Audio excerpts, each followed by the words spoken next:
Hello, welcome to Hotline.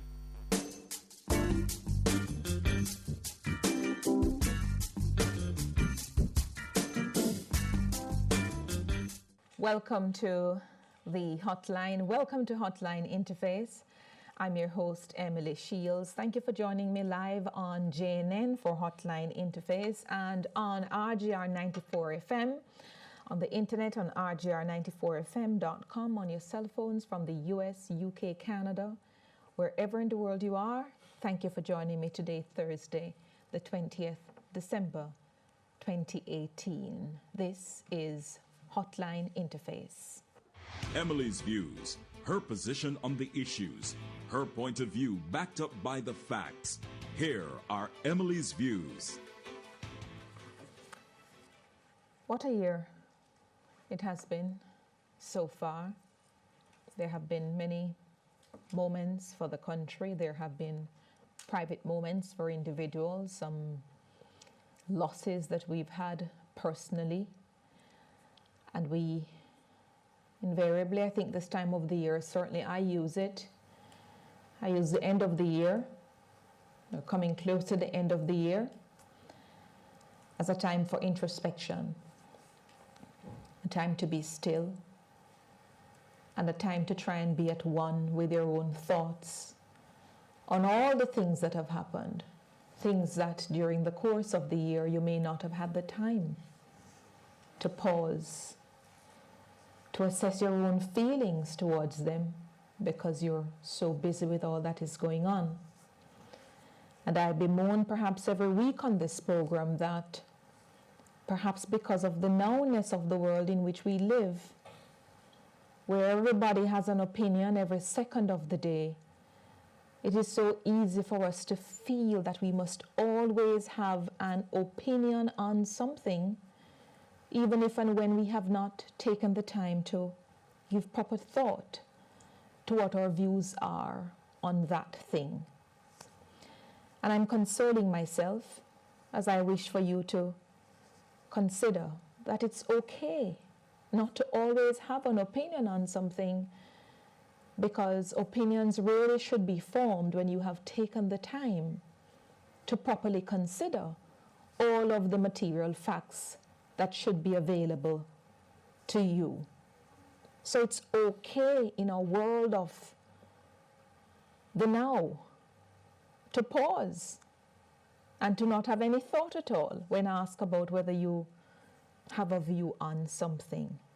And this is why I think breaks such as a Christmas break or whatever other breaks we have during the year, sometimes on the weekend, we do have a little time to slow down and a time to be still, because in the stillness of the moment, I think our best thoughts would come to us. I think our best emotions would come to us, and emotions are good because they remind us that we are human.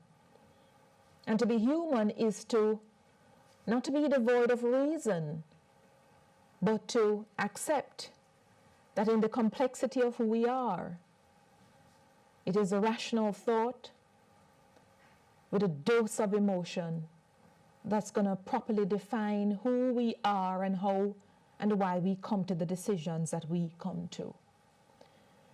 I get the feeling in this country that it's almost as if we've not really been out of an election campaigning season, and it becomes tiring to even watch it from the sidelines, and perhaps tiring too for the actors. And because we seem to be in the political season of campaigning, then the theatrics are very high because leaders are constantly playing, it would appear, to their various audiences.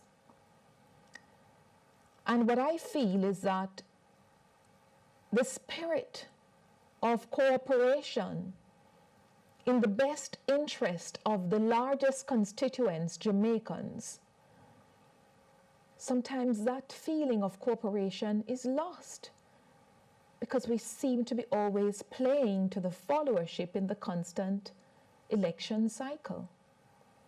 And when you lose the spirit of cooperation from the beginning, then the end result most often is not going to be to the ultimate benefit of the largest constituents, Jamaica. I've watched this whole concept of the state of emergency play out in most unattractive ways publicly. They could have been better handled. And they ought to be better handled going forward when we bear in mind that it is the lives of us, all of us, it's our lives that are at stake. And most recently, there has been a practice that has developed, not only in Jamaica but elsewhere, and many people may not have a difficulty with it, but I do, and because I give my opinion in this medium, I will say it. This tendency for a letter, which is meant to be for an addressee, an individual, being shared with the public before it is received by the individual in some instances, and then before the individual has had a chance of responding to it. I don't know who benefits from all of that. Maybe the people who feel that they must get a blow-by-blow account of every and the minutest detail passing between the leaders of this country. But I don't feel that the most minute detail should be so important to all of us. What we should care about, certainly in this case, would be a unified stance on crime. And sometimes it depends on who is extending the hand of invitation, which is why it's perhaps not good for us to know who has sent the letter, and then the letter is being made public. People are there to assess the tone of the letter, and so the person to whom it is addressed and who is going to be responding would not be responding in the calm, quiet voice that he'd ordinarily respond, because there are all of these actors who have given their views on the tone, on the manner, on the content of the letter. Let's step back. Let's look at the big picture. Never cause ourselves to be distracted by the frame. Keep looking at the picture. And when we look at the picture, I think it will guide us about how and the best ways in which we should conduct matters of state. The answers don't come readily, and I suspect that the leaders might feel whatever they do, they will be criticized. And so it is in this era. But I think that some of the old courtesies of the 19th century and perhaps the early 20th century, there's no good reason why they should be absent in a 21st century world. Let's keep it that way. It's not everything that we do we need to photograph, or if we do photograph it, we don't need to show the photograph to the world. And that's the world in which we live, where everything is for a show to something, to somebody else. And sometimes we just lose out in the end because of that. I certainly begin to question the genuineness or the authenticity of something when I see everything being played out in the public. But that may be me.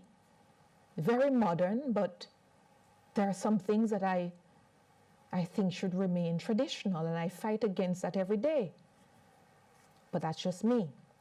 And that's why I take the time that I'm encouraging you to take to do some introspection and to see whether you are fitting in with 21st century, or whether some of the things that you prefer to remain, if they are dying, and will you die with them, or you will somehow have to change. Yeah? I hear the Prime Minister say, for example, that when the state of emergency comes to an end, about 20 or so hardened criminals are going to be unleashed on the citizens in St. James and perhaps in Jamaica. And I want you I want you in the immediate environs of St. James, and because St. James is not far, especially thanks to the highways, I want us to remember that it's all of us who will have to give silent thought to what I'm going to say. There are many people who have questioned if the Prime Minister has this intelligence, or if the Prime Minister knows of these 20 or so hardened criminals, why are they not charged? Yeah? Why has the criminal law not been brought into the mix? People in St. James, people in St. Catherine, people in Jamaica, I want you over this period to think about the Jamaica that you want. Think about what your role is going to be in getting Jamaica to being the country that you want. It is not at all difficult for me to believe what the Prime Minister has said, even though what he said is quite inelegantly put. And inelegance is sometimes fine. But what I know for sure is that if all of you, knowing that a crime has been committed, if you refuse from giving a statement to the police about what has happened, then no charge at all can be brought against any of these alleged 20 criminals about which the Prime Minister spoke.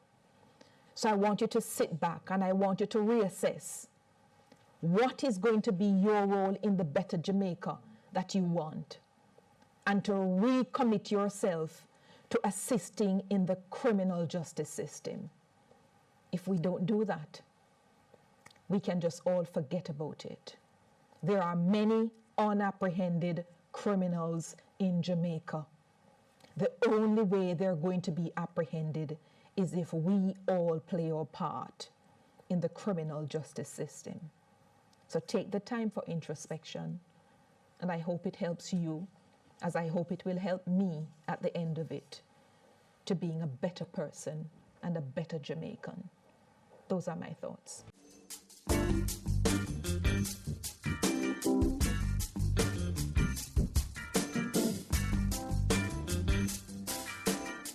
Thank you. We're back with you on the hotline. Welcome to Hotline Interface on Jnn. Thank you for joining me on rgr94fm.com. I haven't heard this voice in a long time, and a lot of matters have been taking place. So we thought we'd find out from him his thoughts on the matters of the state of emergency, the decision by the People's National Party not to agree to an extension of the states of emergency when the current one expires, and all matters attendant to that. I'm happy to have in studio Queen's Counsel Frank Phipps. Mr. Phipps, how are you? Very well, thanks. You look very rested. And all the better for seeing you and being with you. Well, I'm happy to hear that. And I know you're watching the developments in Jamaica politically. As I said in my opening, I feel as if we're in a constant election campaigning period. But specifically in relation to the decision by the PNP not to support an extension of the state of emergency, their view is that it would be unconstitutional, and that they've had the view of counsel eminently qualified, perhaps as you are, and that is the thinking, and so they can't support an extension. What are your thoughts on that? Well, I don't know much about it, but did they state why they think it is unconstitutional? Because the circumstances that would be needing to be present for the extension, which is that public safety, there must be intelligence leading the police to believe that there is the public safety that would be somehow jeopardized, in my own unforensic language of putting the constitutional provision into play. They don't feel that it has been made out to them by the Prime Minister and by the Commissioner of Police. Oh, I see what you mean. Yes. It's the conditions in Section 20. Is it 20? Yes, under the Charter. Yes. Yes. Yes. The conditions are not present They were there at the start, but they've not been, it's not been demonstrated to them that they continue to exist. Okay, And so they can't support the extension. I see. Well, first of all, when it was imposed by the Governor General, isn't it? Yes. Not one of those that the House did. Yes, usually for the governor, by the Governor General for 14 days, and thereafter And it got a two-thirds majority vote. in the two-thirds House. All majority that was for an done. extension. Yes, I think what the Constitution says is that the test is that there must be action which has been taken or immediately threatened Yes. by any person or body of persons of such a nature and so extensive a scale as to be likely to endanger the public safety. They didn't feel that the call for the extension was rising to this level, and so they thought it would be unconstitutional. But was it, these conditions were satisfied when first it was When imposed? first imposed, So when what- extended twice as well. And what has changed to What- say that it is no longer there? Well, I don't understand that. what has Something changed? must have changed significantly Yes, if in the first instance and subsequent extensions, you accept that it was there. So what has changed, to identify what has changed to say that you no longer support it for the following reasons. right. Well, let me say what has changed from what I understand. I think the murders were 318 last year. With the imposition of the state of emergency, at least now, we're down to about Oh, you mean 58. the amount of murders have decreased? Dropped, yes. So they've decreased So you want percentage. it to stop dropping? Is that what you want? You want it to stop dropping? It's dropping, that's a good thing. Yes, So you've leveled up to where you want to be? Or you think it should go down further? I mean, it's difficult to argue that, you know. yes, If that's the only reason, having supported it and the extension is doing well and satisfied, you can only say I no longer extend it if you are satisfied that you have reached the desired level. but And I don't think anybody in Jamaica can say you have reached the desired right. level. But go back to the letter of the Constitution. Do you think we can actually have 58 murders, however undesirable the numbers are, and I agree, but yet still the conditions for a state of emergency not being present? That's a balancing act, isn't it? Tell me how. Balancing act. At what stage do you say it is no longer necessary? 58, 32? I would find it difficult to justify that. What And about- one must be guided, I would think, Yes, by informed opinion Yes. of those on the ground the police. and the military and the Yes. responsible officers. All right, let me take a break and come back with that. Frank Phipps, Queen's Counsel, questioning the position by the PNP and what may have caused them not to support the extension anymore in light of what the Constitution provides. This is Hotline Interface.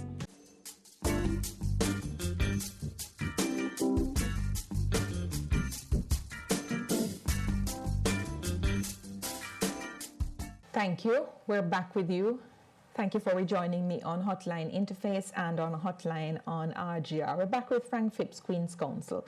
So the essence of the argument for the opposition, Mr. Phipps, is that they need evidence from perhaps the head of the police and the chief of defense staff, maybe coming through the Prime Minister, that the stipulation of the Constitution continues to exist, and they having not had it, they're not going to be supporting an extension. Yes, but of course the responsibility, as the lawyers say, the onus is on the government to show the conditions exist Yes. for an extension. Well, if the opposition is saying it does not exist, on what basis do they say so? Just the fact that the number of murders have dropped? But I mean, have they interviewed and seen for themselves that it can't go down any further? But don't you think that the government, through the Prime Minister, should satisfy them by sharing the intelligence that they have, that the conditions continue to exist? Hasn't he? Hasn't he said this is a report from the security forces? Yes, he said that. Yes. What more they want? You don't think more is needed? Like what? Particulars? enough to satisfy them? Emily, you know, this question of crime, as far as I'm concerned, the crime isn't committed in Garden House, you know. It's committed out in the public. And it's not in the public, in private, in the streets, among the people.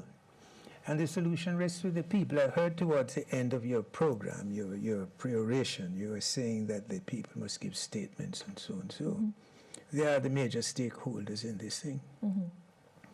But I would like to think a very important contribution to solving crime is to ensure that we have swift and sure justice. Yes. Absolutely necessary for crime to be brought under control. And how do we achieve that? Who are the players in that field? I think that the conduct or the activity of all concerned, I wouldn't say they have contributed to crime, but they have failed to play their part to reduce crime. Yes. And I blame judges, I blame the lawyers, prosecution and defense. I don't know much about the civil jurisdiction, prosecution, defense, and the police. These are the important people. Justice is not being administered in a swift way. You don't ask for speed and then it is not accurate. It is not justice. You can't hasten justice and then bring about injustice. So these players must find a way to see that justice is swift and sure. By sure, I mean that the persons involved not only receive justice, but the community and the individuals can feel that they have received justice. That's very important, you know. And I don't think that sufficient attention has been paid to that. Yes. You know? I adjournments. I mean, a lawyer stands up and says, you know, he's not ready. He's not ready because he's not prepared his case, because he has not received full instructions, or because his fees have not been paid. All this must be taken care of before they reach the court. And even before that, the police are arresting people. They no longer summon people to court. They no longer bail them at the police station instead of creating a great clog in the courtroom. You know, that's what station bail is all about. How much of that is done? You arrest a man, you present a charge, and he goes before the court. And the case isn't half ready for question of bail and whether or not there is a case to go for trial. It seems that we're heading in a new dispensation in the court system at the moment, where adjournments... Tell me about it. Well, I don't know how much you're practicing now, Queen's Counsel. I'm almost out of it, but I have a case that the offense alleged to have been committed 5 years ago. Yes. And it has been before the court on several different hearing dates. You go one day for 2 days hearing, and it's adjourned. The 2 days are abandoned. Yes. For some reason or other. Yes. You go for 3 days hearing the last time, and all they had was half of 1 day. Wow. And the case is adjourned. Yeah. This Chief Justice seemed to be saying adjournments, certainly for things as those you mentioned, should be now a thing of the past. And it's becoming more and more difficult. And we see extensions in the courtroom. We see the Justice Minister committing to giving more judges. So we may very well be heading into the new dispensation of I wonder if swift it would be justice. unfair to say that all this isn't going to help, you know, more courtrooms and more judges. Why not? You need the people involved to be committed Yes. to seeing that the system works, Yes. you know? Some people think that a lawyer's contribution is just being in court and arguing. They don't know the extent of preparation and the time to be spent on it. If you can't do it, then don't worry with it. Yes. Both sides, prosecution And and defense. you know? Got you. So we have to make speedier justice. Tell me your thoughts, Queen's Counsel, on a statement by the Prime Minister that there are about 20 criminals, 20 dangerous criminals who will be unleashed in St. James at the end of the state of emergency in January 2019. They know these dangerous criminals. They can name them. And why do you classify them as dangerous criminals? You must have evidence to that effect. And if you have evidence that a man is a dangerous criminal, you know what to do about it. I'm sure the law can take care of that. Talk to me about the evidence, because that is the response by the opposition leader. But isn't it the case? The opposition leader says the Prime Minister is being alarmist and needs to retract the statement, and if he has evidence, charges to be brought. Well, let's go back to the situation in Jamaica and the issue I bemoan. Citizens don't usually give a statement against hardened criminals in its inelegance. Why? Don't we know why? Tell me why. Because people, as the Justice Minister said, it happened to him. If you go and report to a policeman, you become the victim yourself. That's one instance that the Justice Minister has pointed he spoke to. about. Yes. But how many other individuals have that same problem? And how many have not? Do we trust the police Yes. enough to be able to say, I feel free to make a report? Real concerns. Yeah? What we've heard in relation to the state of emergency is that the people are now trusting the security forces a bit more. There you are. You think that can help with the people now giving If that's information? the way they feel, then extend the state of emergency so that that can take care of the slack. Extend it for that? Why not? So that people can feel confidence in making a report. You know, once what we did, suggested or recommended, we used to have a thing named Neighborhood Watch. Right? We're in that area.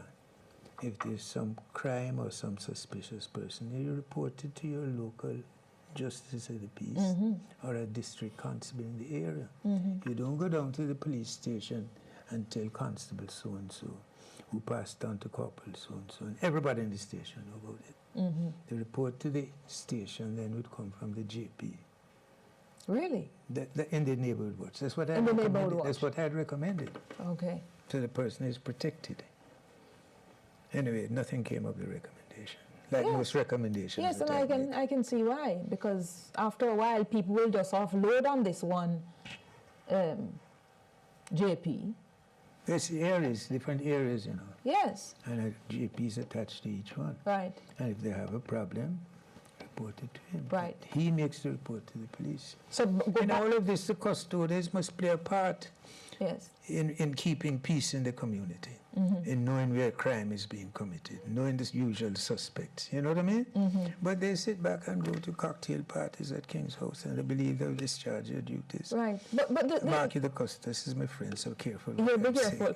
But the community you're talking about, though, Mr. Phipps, with the Justice of the Peace doing all of that, that doesn't seem like that seems like a nice, quiet, perhaps even a rural community having a neighborhood watch.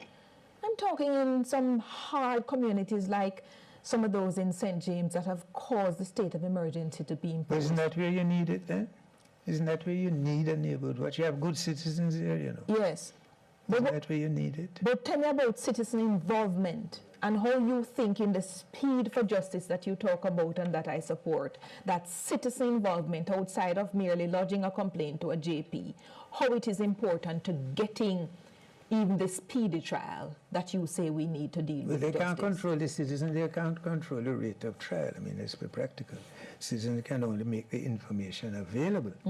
It is then the police and the lawyers and the judge who must ensure the speedy trial. Right. But the first duty of the citizen to give information to somebody they trust in the police force. Oh, no doubt about that. Okay. But you mentioned... But I'm concerned more about what is happening in the area which I used to operate on, is what happens in the court system. Yes. You know? Yes. Question of all appeals could be reduced if cases that are worth prosecuting are brought before the court. Yes. You know, all that is important, you know. Yes. Listen, I'm getting the wrap-up signal. Before that, Mr. Phipps, I want your thoughts on this business of letters being exchanged publicly between Prime Minister and the opposition leader on a meeting for the state of emergency. You have any thoughts on that? Well, I haven't been in politics at that level, but I do think that the two gentlemen would know how best to communicate with each other as may be in the public's best interest. And you don't have a thought as to what may be in the public's best interest in They communicating? meet quietly, as they used to say, behind the speaker's chair, you know, and discuss things. Yes. That's the way I look at it. That's the best. You don't just tweet to each other as is done in another country. It's good to see you. It's good to see you. May I wish you and your listeners a Merry Christmas We wish the same for you. and continue your good work. Thank you. Thank you so much, Frank Phipps, My pleasure. Queen's Counsel. Stay with us. When we come back, FLA is on a full enforcement campaign for the new year. We're hearing what FLA wants. That's the FLA man there in terms of getting the guns in for 2019. Open a break.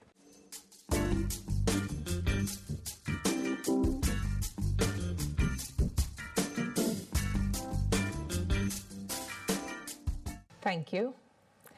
Welcome back to Hotline Interface. Welcome back to Hotline on RGR 94 FM. Thanks for joining me on Jnn Live. Well, since June of 2017, the Firearm Licensing Authority, the FLA, has been conducting a series of compliance and enforcement drives. They want to achieve full compliance of licensed firearm holders. What does all of that mean, and what will this drive entail? How is it going to affect you, who may be the holder of a firearm? I'm joined in studio by the Chief Executive Officer of the FLA, Shane Darling. Welcome to Hotline Interface, Mr. Darling. How are you? Thanks for having me, Emily. Right, so this drive, it is aimed at achieving full compliance. Tell me, give me some more background and explain it for me. Okay. Well, since taking over at the Firearm Licensing Authority, I did a check of how many licensed firearm holders we had. At the time, we had approximately 42,000 holders. Mm-hmm. What year was that again? 2017. Mm-hmm. When we checked on compliance, we had about 8,000 license holders who were delinquent in the renewal of their licenses. What does that mean? When a license is granted to a license holder, that license is good for 5 years, like your driver's license. But What each license is for 5 years? 5 years. Passport for 10 years, yes. Right. But each license is required to be renewed annually. Meaning, let me give a classic example. Your driver's license allows you to drive a motor vehicle, but you need to have a disc on your motor car each year in Yes. order for it to be current. Your registration. Registration. It's a similar setup with the firearm license. Your license is 5 year, but that fee certificate. An is required to be investigation renewed was Yes. carried out on annually. the 7th. Yes. The law makes it an offense in a similar way that the driver's license buying that fee certificate. It makes it an offense under the Firearm Act for you not to renew your firearm license annually. The penalty is 12 months imprisonment or a fine of 200,000. I found over 8,000 license holders had not been renewing their license as required by law. So you're rich. Or the government. Well, 8,000 times that is what, 16 million that? 8,000 times 200,000? 12, well, that would be The government's maximum cover. fine? Yes. Maximum fine is 16, is that 160, Or 1.2 billion. 1.6 billion? Yes, maybe. Wow, it's a lot of money. That would be the offense. Yeah. But that would not negate from them paying the fee. Or they still have to pay the They registration. still would have to pay the Just fee. like if your car is not registered. That's correct. Then from the date when it expires, then if you pay the money, it goes to that registration until it comes up. Okay. Precisely. So they'd have to pay two fees, the penalty Yes. under law and Yeah. also the registration Yes, of their sir. license. Right. We Which is went how much? 12,000 Yes. annually. We went on a compliance drive by reaching out to all persons using various medium to address the issue. We placed advertisement in the newspaper. We went on air and we advised persons to come in. During that period, we saw over 3,000 license holders coming in. 3,000 of the 8,000? 8,000 coming in. We made contact with the JDF and the police high command because persons from their ranks were also among the persons who were delinquent. We got full support, and those also came in.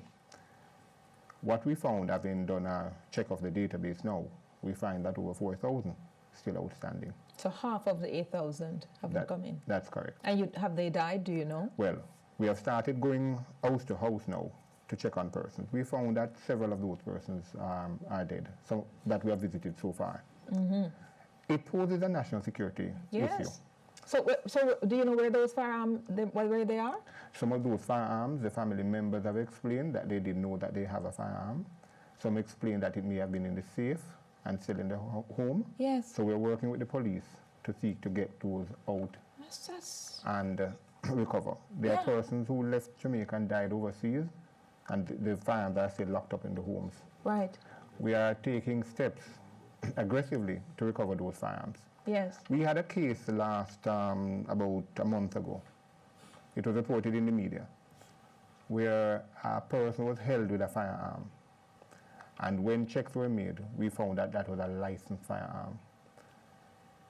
Further checks revealed that the holder died a few years ago, and that firearm was actually in another person's possession. So he was charged with illegal possession? He was charged and convicted and sentenced in St. Elizabeth, in the circuit court.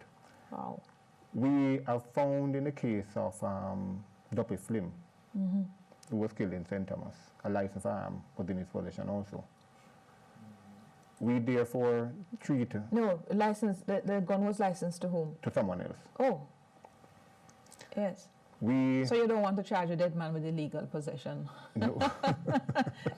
Sorry. Yes, yes. We are more concerned about the licensed firearms and their whereabouts and the holders thereof. So when you find a licensed firearm on somebody else who would be in legal possession, are you able, by looking at serial number, to trace it to the actual licensed holder? Definitely. Okay. Definitely. We can trace it several ways. Right. We do ballistic testing of all the firearms that we issue license for.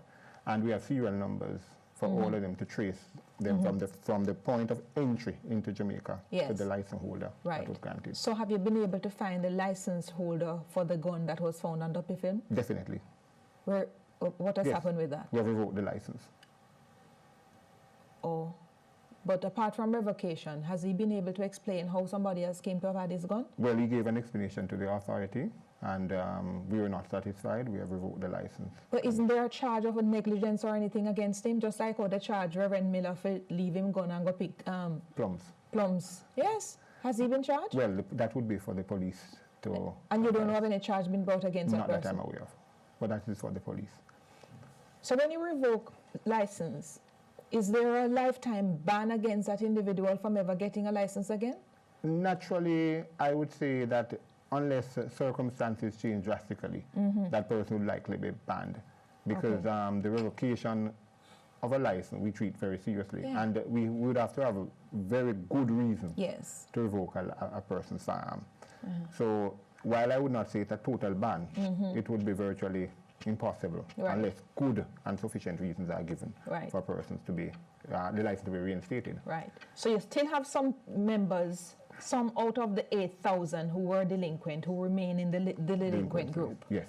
So what do you want them to do if they're listening now, or if they have family members who may know? Well, what we are saying is we have gone on that compliance drive from last year, June. What we are saying, come January 3rd, 2019, we will no longer be going compliance, we'll be going enforcement.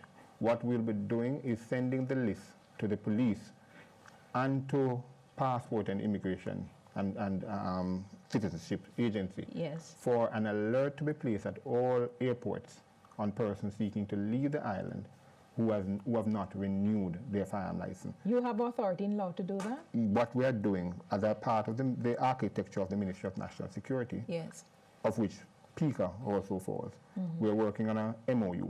What we're doing, we're not placing a stop order on the person at the airport. We're putting an alert.